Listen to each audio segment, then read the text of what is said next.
February manifests a bond between the people of Pakistan and Kashmir which remains inalienable even to this day and will remain so for the future times ahead. The day marks a sense of solidarity as the people of Pakistan reverberate in their pledges towards the Kashmiri nation. On this day, Pakistanis living in Pakistan and abroad fervently arrange seminars, discussions, human chains and street protests to express solidarity with their Kashmiri brethren. The people of Pakistan are bound to express solidarity with their Kashmiri brethren as they share rock-solid cultural, ideological, geographical and emotional ties which have fastened them into unity for centuries. The issue of Kashmir is the unfinished agenda of the political movement which will ultimately conclude when the Kashmiris will exercise their birthright of self-determination. The Kashmir dispute dates back to the partition plan of the subcontinent in 1947. According to the partition plan, geographically contiguous Muslim-majority areas were to accede to Pakistan and Hindu-majority areas were to go with India. Pakistan was the obvious choice for Kashmiris because of the irreversible geographical, cultural and historical affinity between the two. Kashmir had an overwhelming Muslim majority and the largest common border with Pakistan. Kashmir had no land access to India as all its roads, postal and telecommunication links and trade and commerce were through Pakistan. The only effective link between India and Kashmir was a Muslim-majority district, Gurdaspur, contiguous to Pakistan, which should have been awarded to Pakistan by all rules of logic, law and morality. Indian leader, maddened with imperialistic designs, conspired to usurp Kashmir. Viceroy Lord Mountbatten abandoned his pretension of impartiality and pressurized Sir Ratcliffe, the head of Boundary Commission, to hand over Gurdaspur to India so that she could have direct link with Kashmir.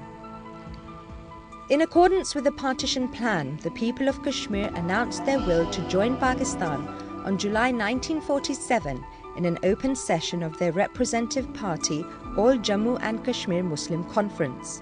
The convention adopted the resolution.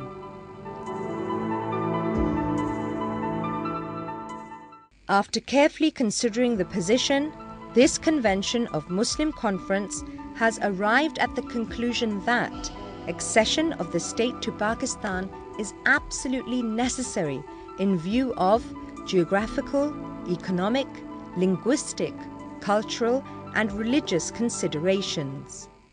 The 27th October 1947 was the darkest day of the history of Kashmir when India invaded the state under the cover of a sham instrument of accession which it claimed to have been signed by the unelected and despotic ruler and occupied a large portion of the state. The Kashmiri people rejected this illegal occupation and launched the freedom movement and got some part of the state liberated from Indian clutches, which is now known as Azad Jammu and Kashmir. Sensing its defeat, India rushed to the United Nations with the lame excuse that Pakistan was interfering in Kashmir, seeking UN adjudication on Kashmir, and as such, Kashmir became the first issue to be entertained by the UN. The world body passed successive resolutions in its Security Council, granting the people of Kashmir the right to self-determination. The Indian leadership, after accepting the UN verdict, repeatedly assured the world that Kashmiris would be provided the opportunity to decide their future. 6 decades have passed, but these promises remain unfulfilled. I want to say quite unambiguously that I do not think that any country that calls itself a democracy has the right to force people to remain with it, in a militaristic way, in the way that India is doing. In order to prove that it's a secular country, it is brutalizing Kashmir. And this does not prove secularism in any way. So I'm pretty clear that I do believe that the people of Kashmir have the right to self-determination. They have the right to choose who they want to be and how they want to be. I don't believe that there can be any debate, any clarity, any honesty in that as long as that military occupation continues. So initially, obviously, the first step would be to demilitarize, to withdraw this absolutely unbelievable law called the Armed Forces Special Powers Act, which allows even non-commissioned soldiers to kill on suspicion, that gives the army complete impunity. In order to sort out the absolute horror that is unfolding in Afghanistan, the civil war that is breaking up Pakistan, Kashmir is a key issue. And none of this area will be, the conflict cannot be resolved unless Kashmir is resolved. The deceptive Indian policies forced the Kashmiris to conclude that India was not ready to give them the right of self-determination. It resulted in a mass uprising, to which India responded with the worst kind of state terrorism. Over 700,000 brute forces have turned Kashmir into a jail and have broken all the records of human rights violations in the occupied territory. The European delegation, after visiting Kashmir, termed it a beautiful jail. Even Indian civil society members admit that Kashmiris are living a caged life. The trigger-happy troops, equipped with various black laws, have martyred over 100,000 Kashmiris. These killings have rendered more than 20,000 women widowed and over 100,000 children orphaned. The savage troops have molested around 10,000 Kashmiri women during the past 2 decades and have constantly been using the rape of women as a tool to suppress the Kashmiri spirit of freedom. The discovery of thousands of unnamed graves of fake encounter victims is yet another painful story of Indian crimes in occupied Jammu and Kashmir. It is believed that these are the graves of those innocent Kashmiris who have been killed in fake encounters by Indian forces for rewards and promotions, and then buried them in secret graveyards. The Indian savagery can be gauged by the fact that since June to September 2010, over 120 persons, mostly teenagers, were butchered by cannibal forces in different areas of occupied Kashmir. The whereabouts of thousands of innocent Kashmiri disappeared in Indian forces' custody is yet to be revealed. The Kashmir issue has been the cornerstone of Pakistan's foreign policy since its existence.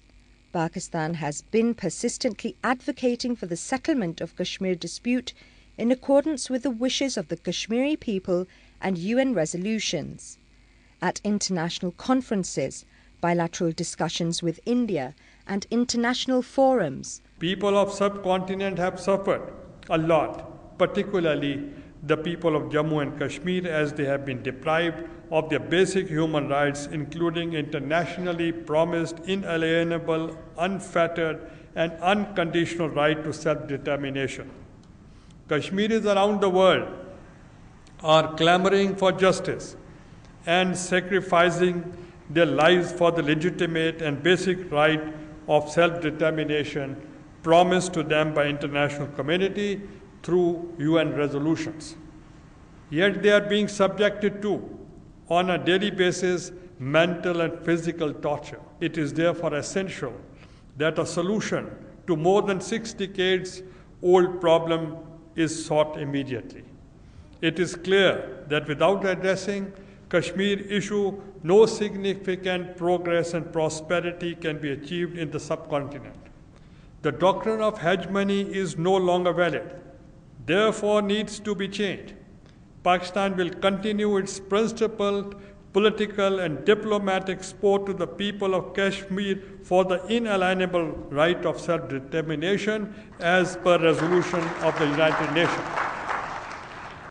India has foisted 3 wars on Pakistan for pleading the Kashmir case and advocating right to self-determination for the people of Kashmir.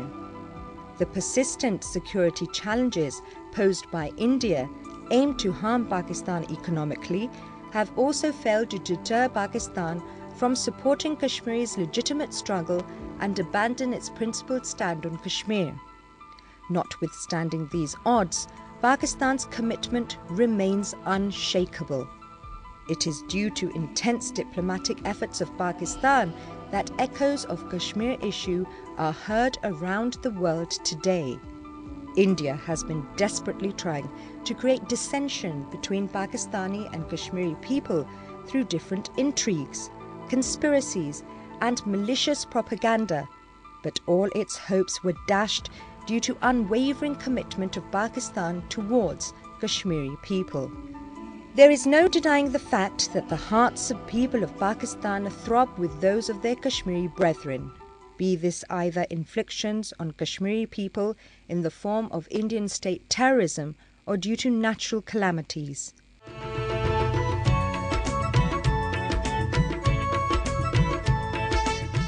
The people of Kashmir also have great love for Pakistan. Pro-Pakistani slogans raised during protest demonstrations and hoisting of Pakistani flags clearly reflect that the hearts of Kashmiris and Pakistani throb in unison.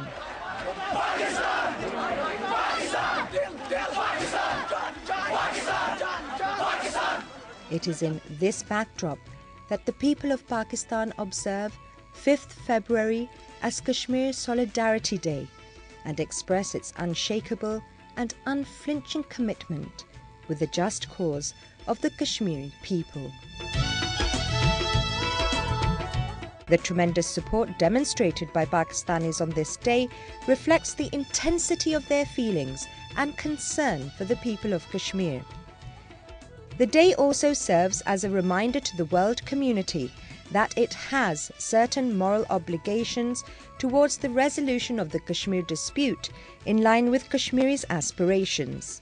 It is a day to pay tribute to the Kashmiri people who are rendering unprecedented sacrifices in pursuit of their right to self-determination.